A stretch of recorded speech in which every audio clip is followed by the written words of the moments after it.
Hi! In this video, I am going to show you how to install GCam 9.6 on your Galaxy A04s. Step 1.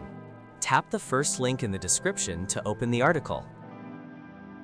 Step 2.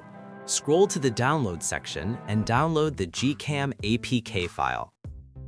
Step 3. Follow the How to Install guide for step-by-step instructions. A video guide is also available. That's it. Don't forget to visit the article for complete instruction in APK file.